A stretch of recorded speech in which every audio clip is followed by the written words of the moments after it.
खरीपाची पेरणी अंतिम टप्प्यात, तर पश्चिम विदर्भातील अकोला, बुलढाणा आणि वाशिम या जिल्ह्यातील काही भागात अजूनही पेरण्या सुरू। जालना बाजारात कांद्याची 25 ते 30 रुपये प्रति किलो दराने विक्री। कांद्याला भाव नसताना कांदा उत्पादक शेतकरी अडचणीत। राज्यातील बाजारात पपई आवक घडली। बाजारामध्ये पपईला सरासरी 1700 ते 2000 रुपयांचा दर।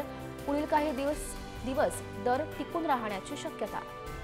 राज्यातील बहुतांश बाजारात उडीदाची आवक घटली। बाजारामध्ये 3300 ते 6700 रुपये प्रति क्विंटलचा भाव।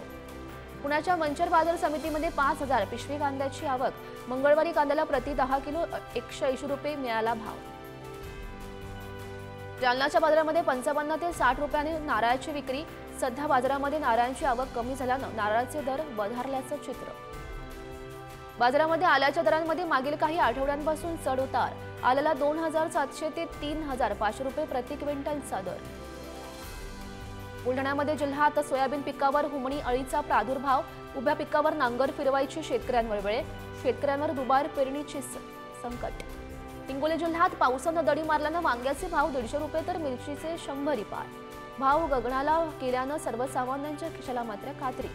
काकडीला बाजारात सरासरी 2000 ते 2500 रुपयांचा क्विंटलचा भाव। पुढील काही आठवडे काकडीचे दर कायम राहण्याची शक्यता। जालन्याच्या घनसावंगी तालुक्यात पावसाअभावी पिकांची वाढ खुंटली। शेतकरी मात्र चिंतेत। चांगल्या पावसाची शेतकऱ्यांना प्रतीक्षा।